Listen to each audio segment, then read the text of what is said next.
providing resources and comfort to caregivers. This is Caregiver Crossing. Good morning, everyone. Welcome to Caregiver Crossing. Thanks for being here.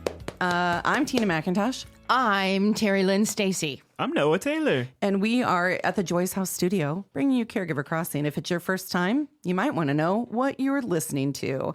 And that is our show here, brought to you by Joyce House, presented in partnership with Cardon and Associates. And we are here every single week to talk about things related to caregiving.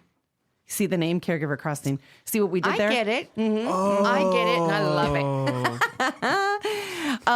it. All right. One cool thing that has happened in your life since the last time we were together. Can I start? Please. All right. Well, we've talked about it on the show, but since the last time we were together, I got to go to a death cafe at Joy's house. Oh, yeah, dear. you did. And let me just tell you, it was what an incredible And what experience. is it? Explain what that is, because So, it sounds, for those just tuning in for the first time, it does sound alarming. It sounds a little bit scary. I will say that. Death Cafe, Yeah. it was really just a nice community event where we invited people from the community to come into Joy's house and speak about death. It's a really relaxing, inviting environment to talk about a super hard topic. And we served cake and tea. We split up into small groups and kind of just asked each other lighthearted questions at first, and then getting into more serious stuff later in the night.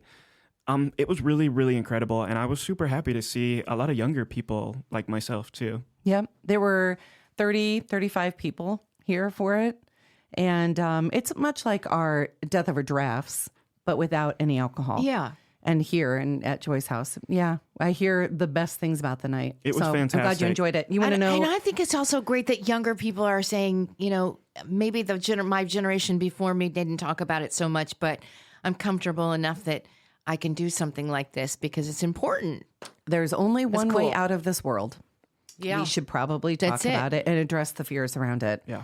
Well, I did not join you at the Death Cafe because you want to know my one cool thing? I do.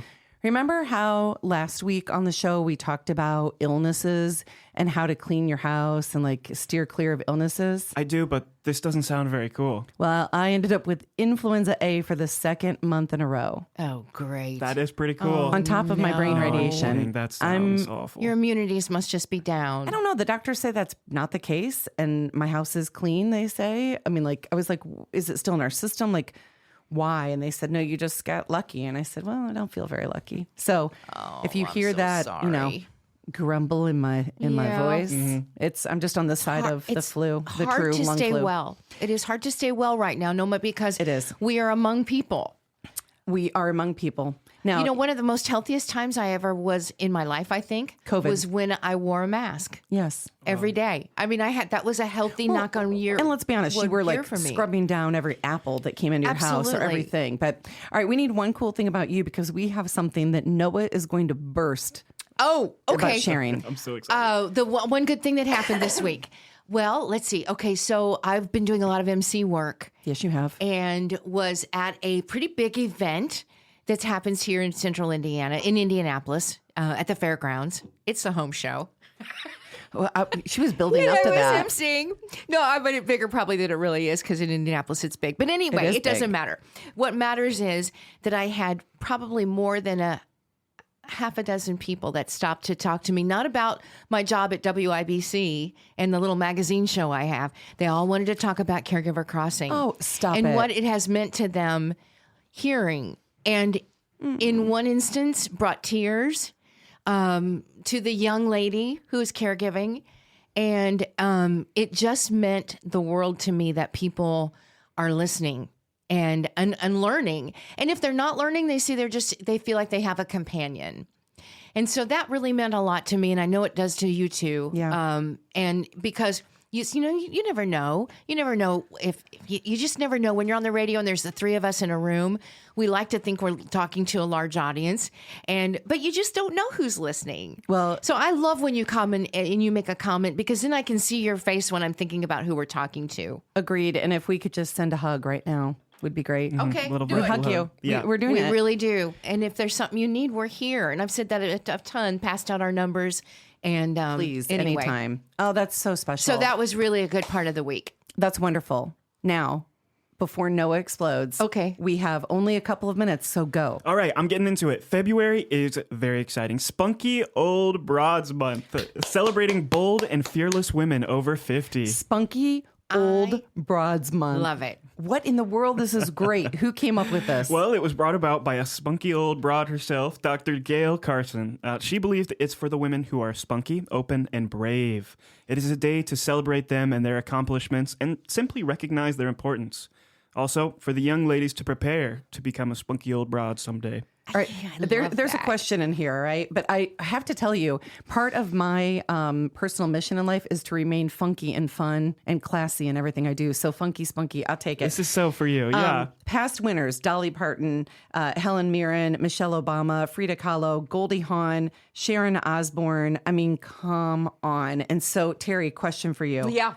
Who would you nominate for the Spunky Old Broad of the Year 2025? Oh, that is a great question. You're not old enough to be a spunky old broad yet. I actually am. What's I'm our almost age? 53. It's over 50, but I don't qualify. Over 50. Needs to be spunky somebody old not in this Patty room. Spittler. Patty Spittler. I love that. I love her. Patty. And she would, I'm around her. There's no, my energy, which I think is pretty high, can't even compete with her energy and her zest for life and her curiosity and her toughness. Okay, for people who don't know Patty, who is she?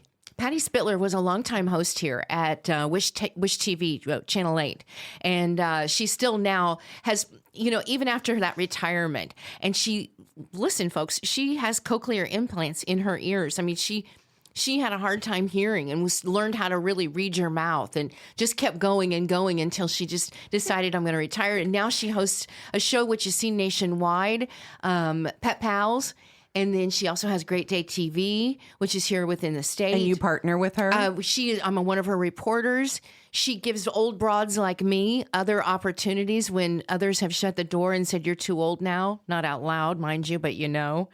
When you know, you know. When you know, you know. You feel it. You'll know it when they're trying to shove you out a little Patty bit. is, I'm telling you, she is the right, and she has a great book. She's interviewed everybody. Everybody. Noah.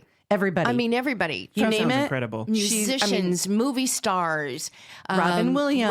Just comedians. Like people, like, not like you real and me. celebrities. Right, yes, Yeah, like yes. real celebrities. Real famous people. Yeah. All right, how about you? Do you have a spunky old broad? I don't know. I'm going to vote Patty, too. I mean, she sounds really cool. Jump on the paddy wagon. Look what That's I a did. good one. That's a really good one. cute. I would throw in Joanne Burke, Dr. Joanne Burke, who is the chair for the Commission on Aging. She loves people. She loves to fight for a cause. She loves miniature horses, and usually I wish smells I could like, know her. Well, she smells like a barn because she volunteers love with that. the minis, and she is one of the smartest, most in the best of ways, aggressive people that I know, and she is a spunky old broad. I think she would own that. So I know we have to take a break. All right, you're listening to Caregiver Crossing. We are a show for family caregivers and the people who love them. We're brought to you every week by Joyce House in partnership with our friends at Cardon and Associates, and we're here every weekend to bring you support, education, and we hope you get a good laugh out of what we do here. Visit caregivercrossingradio.org to connect with us and to hear past podcasts. Again, that website is caregivercrossingradio.org. Don't go anywhere. We'll be right back with more Caregiver Crossing shortly.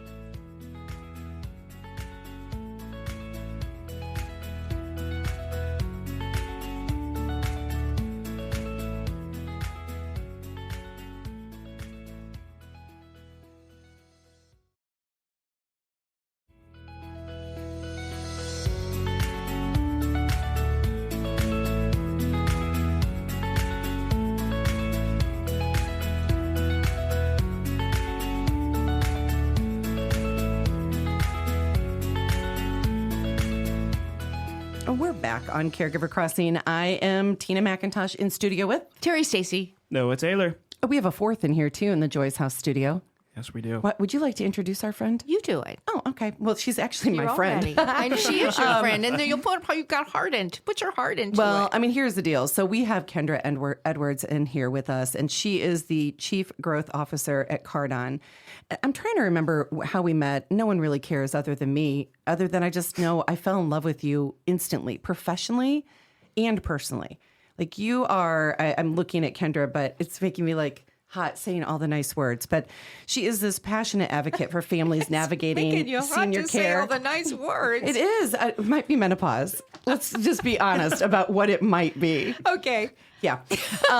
Plus, it's 100 degrees in the studio right now with all this equipment. But Kendra started her career with hands-on experience as a volunteer, and then it turned into this lifelong commitment to ensuring that older adults and their families find the support that they need. And I think that's one thing on Caregiver Crossing we find people need, right? Right. People don't know what to do. They don't know where to turn. They Or don't when know to who do, to or trust. when to make this transition. That's right. It's always hard.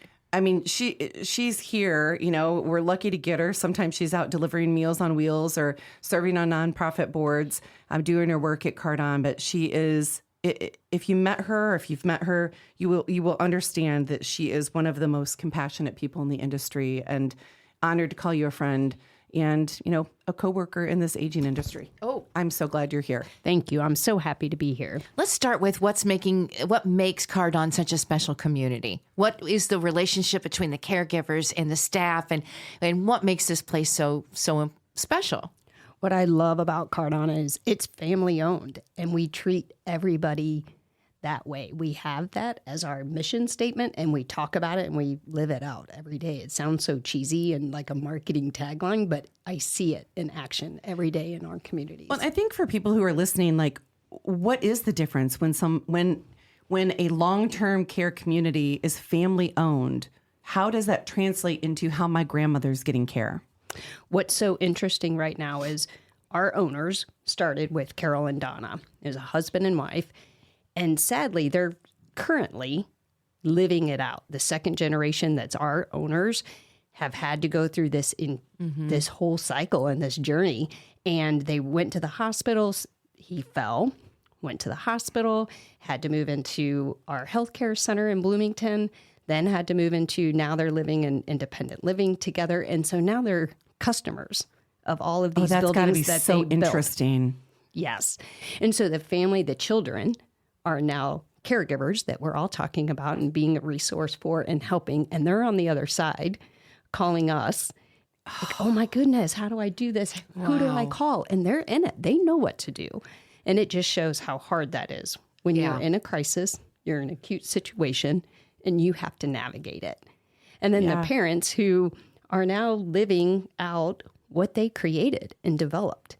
And it's just a really interesting, and they get so emotional just thinking about it and how hard it all has been. It's really beautiful, actually. Yeah, I it's been sometimes great. think about myself being at Joy's house as a guest and the different perspective. I can't imagine what that's like for them and for their families. Yeah, and we have so many of our employees whose parents have moved in or helping friends, and to do that, and it really is a fascinating thing. It's very different when you're on the other side, and it humbles you a lot. Well, and I think that the people that work, the staff, you, had almost had a calling to do what you're doing. How long have you Absolutely. been in this industry? I've been doing this about 35 years. In college, I was in a sorority, and you had to do so many community service hours. And everybody was like, oh, I'm going to go do kids. I'm going to be with kids. And I was like, not me. Like, that wasn't my calling. And one of the things on the list was to go and volunteer at the nursing home, which I did. And I started volunteering, and the administrator a couple weeks in was like, wow, will you oversee all of our volunteers? And then tapped me on the shoulder and said, you really have a knack with seniors. You should think about doing this, which is what I did. I ended up changing my major and majoring in gerontology and been working with seniors for And my thank God entire you career. listened, right? You Yes. listened to that calling and your intuition telling you this is where you belonged. Because I know that throughout those 35 years, you have seen firsthand the difference that the work you're doing makes. Yes. Do you have anybody that sticks out for you? Any of the families or the residents along the way that come to mind for you? Oh, I have a lot. Mr. McCart, him and his wife lived at one of our communities, and she went out. They had been married for 72 years and a very long time. And she went out to the hospital, and I went with him. I was 24 years old, and I went in the ambulance with them and went to the hospital, and she had passed away. And he, being there with him in that moment and seeing the love that they had for each other and the support that they had for each other, it gets me choked up. And and he wrote me the kindest letter, which I still have up on my bulletin board in my office, to talk about it, because it just meant in that moment of just being present and being there and having to go through that and seeing just the process of the grief in that moment. Yeah. But you want to talk about, Tina, you're big on talking about community and being there and being supportive. That's what it means to be in a community. Yes. And being together and having those lifelines and supports for each other in times when it's so difficult. Well, and think about that. Now, that was a grand statement because you were with him when his love of his life passed. But you didn't climb into that ambulance thinking this is a grand statement. No, not at all. You climbed in thinking, I am one person who cares about this couple. Right. Well, I just wanted to be there to support him because I knew he was scared and he was upset, and I didn't want him to be alone as much as I didn't want her to be alone either in that moment. And I think this is when we talk about Kendra and we talk about her coworkers and the owners at Cardon, this is what we're talking about, right? This example. It's the people. It's the people. And it's the... I think it's always been about the people. When we hear complaints of something, it's about a person, it's about a people. It's always about the people. So when you've got the right people in the right place, then that's all we want, right? We want it all right there. But it starts with people. Well, if you think about it, if you're working with seniors or you're working in any type of real healthcare or service oriented, you have to have a heart for it. If you don't want to be there and to serve people and to help people, you're not, why do it? You can go down and work at Starbucks. You can go work at Target. You can go work. There's a lot of different career choices that you can make and to do in a lot of different areas. But you have to truly have a desire and a heart to do it. You're right. This work that we do in aging is not easy. Right. It is physically not easy. It's not always financially easy. Emotionally, definitely not easy, right? Whether it's a moment that you've had with somebody who's maybe said something that they can't take back or they don't know to take back, or it's that you've lost somebody that you love, somebody's passed away. I used to think that I would go to a funeral and be like, you were a grandfather. We had the best lunch before he went home and passed in his bed. And it was lovely. And instead I just sob, right? Because I love that person. And so I know we have to take a break. I do want to say, thank you for what you have done for 35 years, how you've done it, Kendra, and how you influence Cardon and the people and the spaces around you. It's really special. And you're just a special person. And we're so honored that you're sitting here and that Cardon and your whole team are a part of this show here on Caregiver Crossing. Thank you. You're listening to Caregiver Crossing. It's a show designed for family caregivers and the people who love them. Caregiver Crossing is brought to you weekly by Joyce House in partnership with Cardon and Associates. We're here every Sunday to bring you support, education, and hopefully a good laugh. Visit caregivercrossingradio.org to connect with us and hear past episodes and learn more about caregiver support resources in our community and much more. That website again is caregivercrossingradio.org. Don't go anywhere. We'll be right back with more Caregiver Crossing shortly.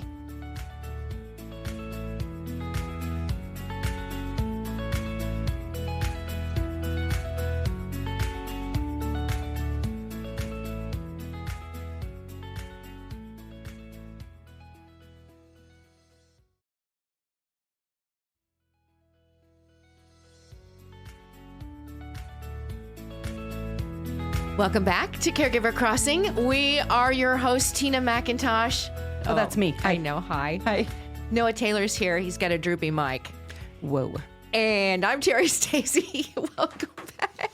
Come on now. Well, so we tried to play it off in the last segment, but my mic broke in the middle of us recording. It just literally fell from the heavens, and I caught it, and everybody was derailed for a second. But we're back. We recovered. Yeah, we recovered. We're here. And now Noah took the droopy mic, and he's holding it gonna in his participate hand. this It's time. still usable. Yeah. It's But usable. It's like he's on stage. I told him I want him to sing everything he says because of the way he's going to hold that mic. That's right. Sticking around with us, surprisingly, because it feels a little chaotic, is Kendra Edwards. She's the Chief Growth Officer with Cardon and Associates. Good people that have been supporting us for a long time here on Caregiver Crossing. We're back. I ended the last question. You go now, Tina. I have it. It's ready.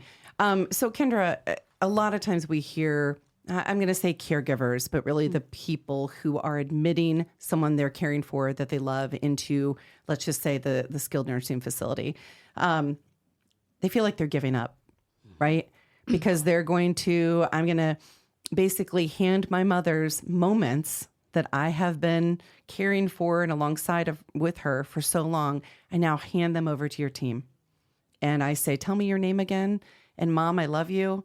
And she's screaming and crying, and I'm not screaming but crying, and I leave feeling like I've done something wrong. In that moment, what do y'all tell the families? It's so hard. That's such an important moment, too, of them having confidence, because it's never as good as what they feel it's going to be if they were the ones doing it. I want you to say that one more time. Because the feeling you're going to have is it's never going to be the way that you would do it right at home, right? And so you have to meet people where they are and listen and understand their the fear. What am I doing? The emotion of I'm giving up, I'm failing my parents who have been there for me, have taken care of me, and we have to listen. I can't tell you, I know this sounds cheesy, but how many hands you hold them and you walk through that together, and you try really hard to manage those expectations of what that's going to look like. Because the more you can manage the expectations of what it's going to look like and how the journey's going to look while they're staying there, I think that helps, because people can imagine it. It's not home. Right? It's different. And so hopefully our goal is to rehab and get them home as quickly as possible. And I think what I think in my head is also in my brain, I would be thinking, okay, I just left a very scary situation. And you envision what is going on inside now that you've left that room. So tell us what is going on inside that room when Mom is just hysterical and doesn't want us to tell us what happens then with her. Yes. And what we try to do is just explain some of that is normal. You have to let them feel. Yeah, they're losing a lot. It's very emotional for them. They're scared. Yep. What does this all mean? And really understanding our goals are really to get them home. If that is an option, we want to get them home. I don't think enough people understand that. Right. I mean, what you all provide is that continuum of care, right? Everything from independent to rehab to assisted living to skilled nursing to dementia care. I mean, the whole span of services. And what Kendra is still telling us as one of the leaders at Cardon and Associates is our goal, if it's right for the person and the family, is for that person to live back home. I mean, I just need, I'm looking at Noah and Terry, like I need us to understand how unique that perspective is. And you also recognize when someone will live here until the day they draw their last breath. Absolutely. And we want to be part of the purpose in their life. And when that happens, sometimes that does happen, where they'll come in for short term and really not thrive, right? Or not be able to get the strength back, or their physical ailments don't allow them to go home. So we can and they're not able to take care of them at home. Their needs are just too great for that to happen in acute and clinical, and you need nurses around. You need caregivers around that are able to provide that level of care for them. And I think even when you convert to, let's say, a long-term care, those staff members, they get to know them so intimately, and they know uniquely what that resident wants, what their needs are, what's important to them, and to make that happen. And just like you did. Exactly. You just get to know them. Yeah. And over time, they will settle in. They will make friends. They do. But it's hard. You have to they can only take in so much information as the stages go. And you just have to keep sharing with them that this isn't, you can make this a positive experience. And then what I have found is family members start to meet the other family members, and they become really close. I'm not in this alone. They watch out for each other if they're visiting. That's interesting. A lot of people, a lot of family members will start to visit other people because they know that their daughter or their son isn't able to stop that day, and they'll text each other and share, hey, will you pop in and just check on Mom? And that's wonderful. When I can there. So it really is, you create a community even amongst your family members and other And everything residents. you're saying is what we talk about in the industry is person-centered care, right? What is uniquely for that person. and what we are hoping here at Joy's House to be a part of with community-centered care. Yes. You're doing both of those so beautifully. And so what would you say to caregivers who are thinking, the time is coming? The time is coming. I need to look at some of this alternate care. I can't do 24/7 at home anymore. I'm going to call Cardon. What would you say to them? I would start, what I really encourage anyone that I know that's going through that and caring for a loved one, if it's a spouse or a parent, go now before, just take time and go tour, get to know them, get to know the community. And I always equate it similar to, I'm at the age where a lot of friends are sending their kids off to college, and they'll go and they'll do a lot of college visits. And what you know is the kids will I just don't know which one's right. But when you know, you know. Yeah, when you know, and there you know. is just something when you're touring, something about it that just makes you feel good. You can go through your checklist, all the important things that you're monitoring and checking during a tour, but how important it is just to go and visit and have a plan. And feel it. I mean, It's I think, feeling. because sometimes we try and take the feelings out of this stuff. And what I'm hearing you say is, no, actually trust your intuition. It really feel is. it. Meet the staff. Meet the admissions. Go and meet the administrator. Go and meet everybody there, because some people are just personality. You're going to click differently with certain people than others, or the other residents that you think your loved one would, they'll fit in here. That makes sense. It's just different.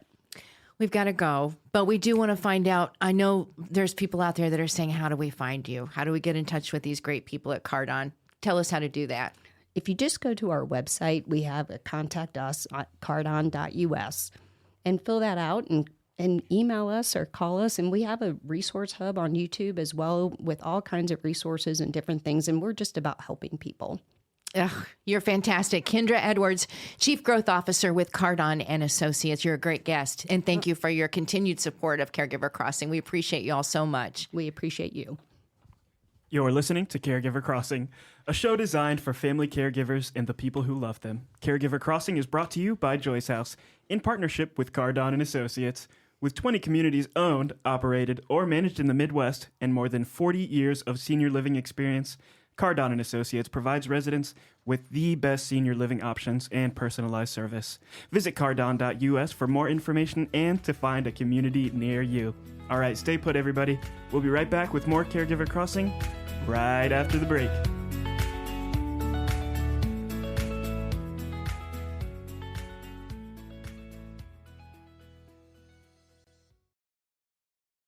We're back on Caregiver Crossing. We're glad you're still with us, closing out our time together for today. Again, I'm Tina McIntosh. I'm Noah Taylor. And we had to say goodbye to Terry for today, but she'll be back next week. And so this is the season of love. Season of love for Valentine's Day. Do you know that song, by the way? Oh, Seasons of Love. Oh, I was going to Rent. say, what song are you talking about? And then it immediately started playing in my head. It's a wonderful song. If you know the production of Rent, I've always said I want it played at my funeral. That is a beautiful song. Oh, it's so It good. is really pretty. I got to sing it in choir What? one time. Yeah. Back in high school. Start warming up your voice. Yes. So to get you warmed up here, let's talk about all the things not all of the things, but some of the top things you can do to continue to show love during a life-altering diagnosis with someone in your life. And, it's often overlooked, but it's so important of how we continue to do that. It's love, it's support, it's education, it's all the things.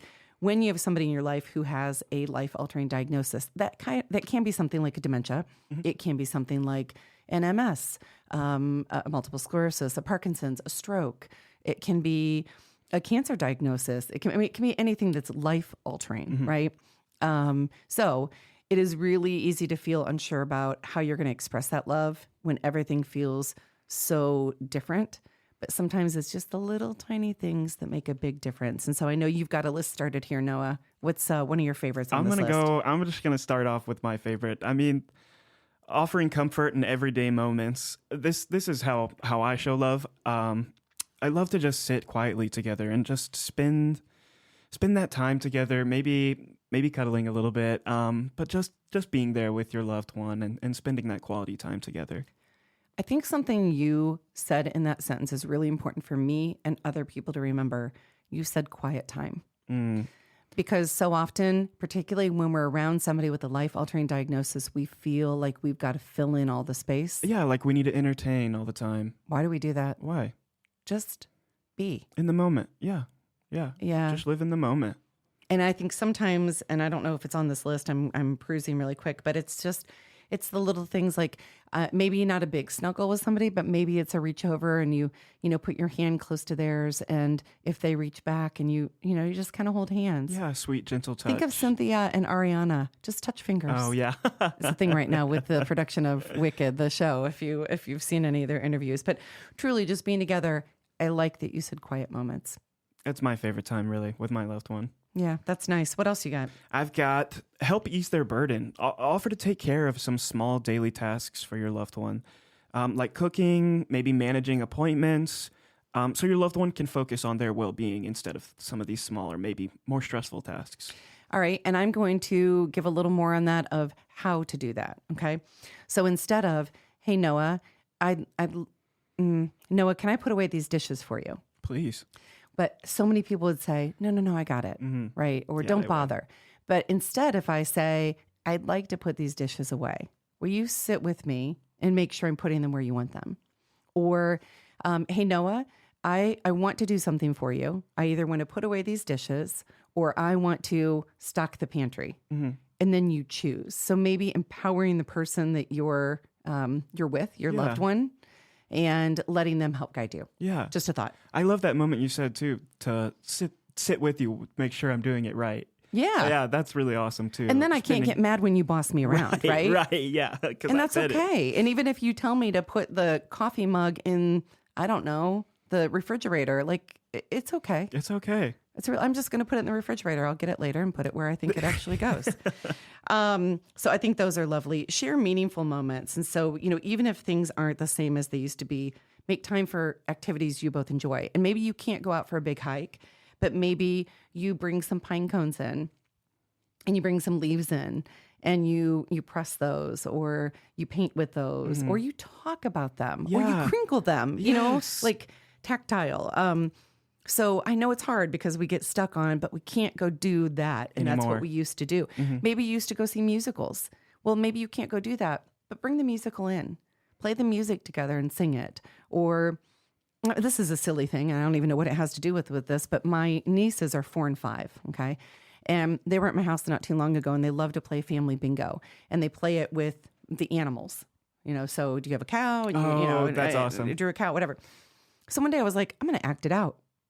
So I made a fool of myself acting out, not with noise, but with my actions, all of these things. Wow. It was fantastic. And I bet they love that so much. And I did too. Yeah. And I looked ridiculous. But you're having so much fun. Who cares? Look ridiculous. Yeah. All right. What else do you have on here? Be patient and understanding. I mean, communication is going to be, I think, depending on what the diagnosis is, it's going to be more difficult, the communication. But just letting your loved one know you're there without judgment is very, very powerful. I wonder, do you have any advice on how to do that? I think being patient and understanding comes a lot with listening. I do think really listening to your partner and making sure you understand what their needs and wants are. I think that's really helpful. Active listening. I think that's probably a big part of being patient and understanding. Yeah. It takes me back to when we first started Joy's House and I was on the floor with the guests a lot. We had one guest who hated to be assisted in the restroom. She would curse herself up and down. She would hit herself with her hands. I mean, it was just upsetting to be a part of it. And I remember one day she was sitting on the toilet and she was trying to fight me and fighting herself really more than anything. And I just said, if I needed help right now, would you help me?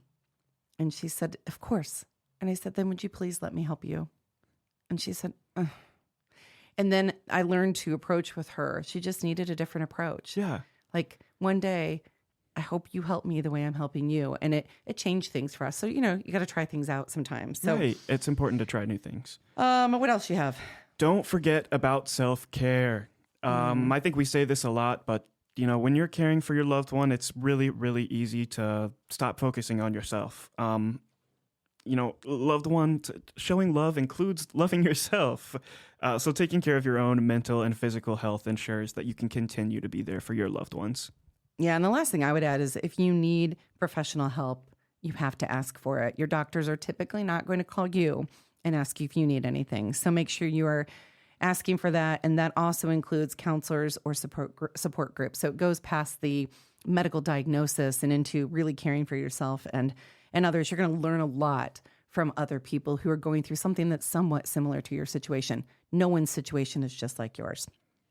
As we close the show, we'd just like to remind our listeners that they can contact us for more information and resources to help you through the journey of caregiving at 317-254-0828 or by visiting us at joycehouse.org today. Caregiver Crossing is supported by Cardon and Associates, with 20 communities owned, operated, or managed in the Midwest and more than 40 years of senior living experience. Cardon and Associates provides residents with the best senior living options and personalized service. Until next time, take good care of each other.